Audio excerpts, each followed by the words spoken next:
गुरुमुखों, कर्म का फल हर पल हमें मिलता ही रहता है, क्योंकि एक एक श्वास में हमारे साथ जो घटना घटित होती है वह हमारे कर्मों का ही परिणाम होता है।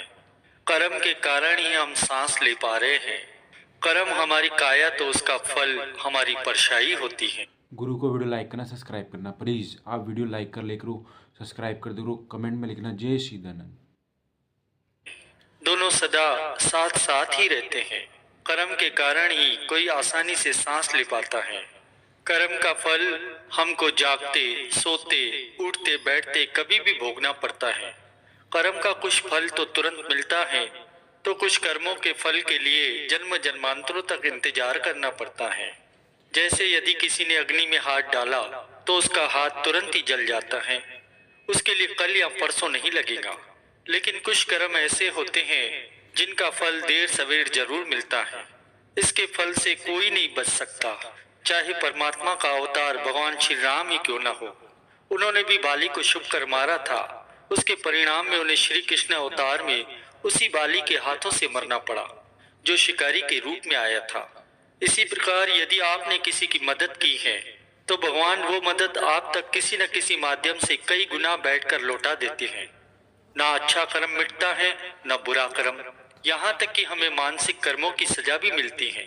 इसीलिए कहा जाता है कि जैसे एक बछड़ा हजारों गायों की भीड़ में भी अपनी मां को ढूंढ ही लेता है, वैसे ही कर्म अपने कर्ता को हर हाल में ढूंढ लेता है।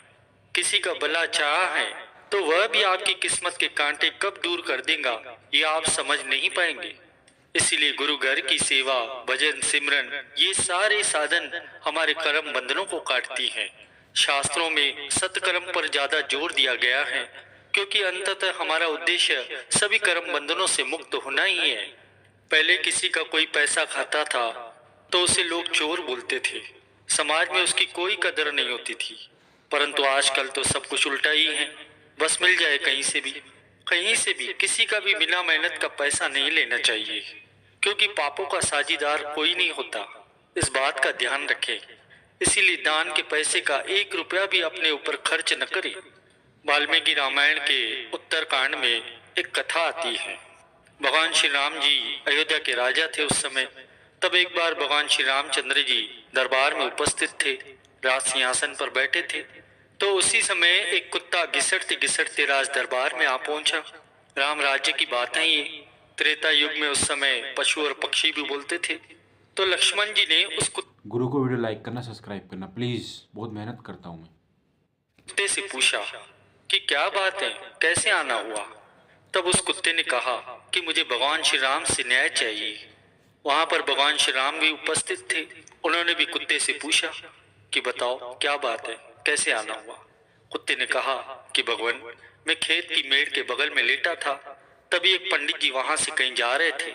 मुझ पर अनावश्यक ही डंडे से प्रहार किया और मेरी कमर तोड़ दी।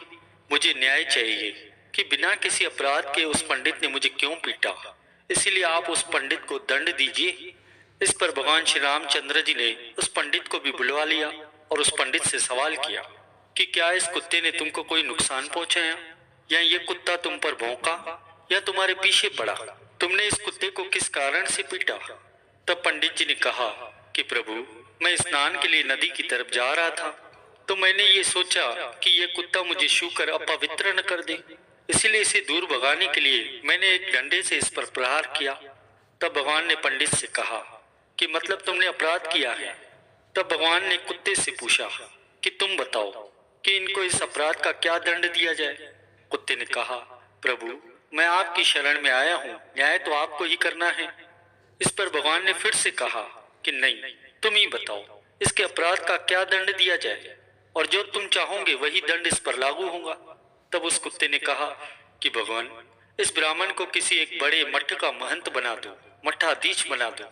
कुत्ते की ये बात सुनकर राज दरबार में उपस्थित सभी लोग स्तब्ध रह गए कि ये कौन सा दंड है, क्योंकि मठ में तो असीम वैभव होता है, ऐश्वर्य होता है, अखुड धन संपदा होती है।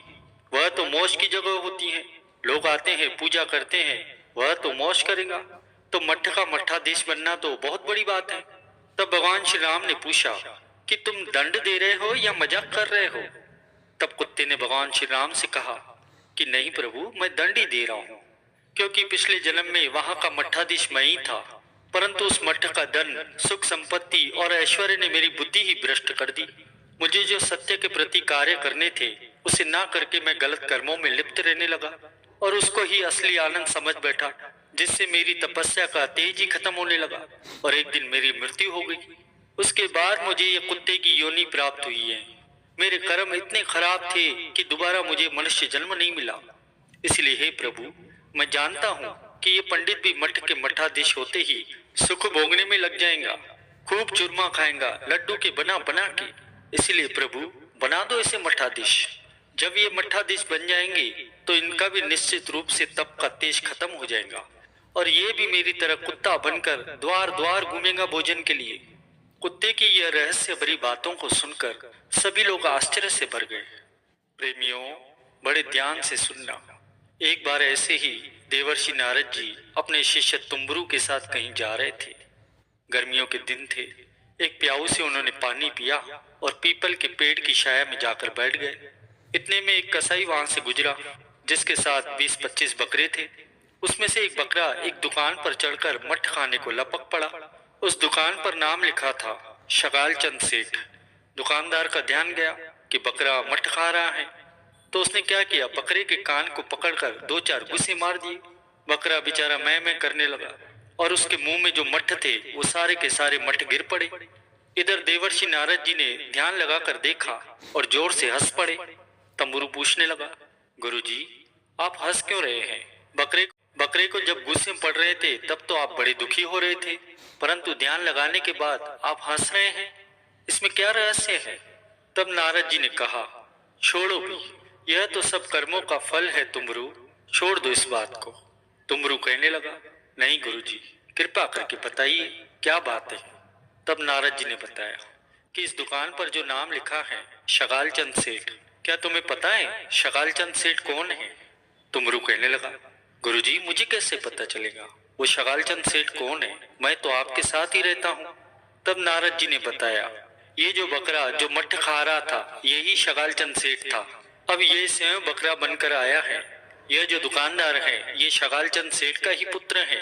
अब शगाल चंद सेठ बकरे की योनि में है और अपना पुराना संबंध समझकर दुकान पर मठ खाने आया। उसके बेटे ने ही उसको मारकर भगा दिया। मैंने देखा कि 20 बकरों में से कोई नहीं गया, और ये क्यों गया कमबख्त?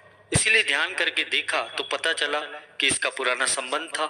पुत्र ने तो बकरे के कान पकड़कर गैसे जमा दिए और साथ में कसाई से भी कहा कि ले जाओ इसे। जिस बेटे के लिए शगाल चंद ने इतना कमाया वही बेटा मठ के 4 दाने भी उसे खाने नहीं दे रहा। तुमरू, ये सब कर्मों का खेल है। इसीलिए कर्म की गति और मनुष्य के मोह पर मुझे हंसी आ रही है कि अपने अपने कर्मों का फल तो प्रत्येक प्राणी को भुगतना ही पड़ता है।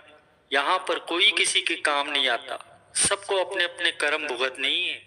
गुरु को वीडियो लाइक करना, सब्सक्राइब करना प्लीज।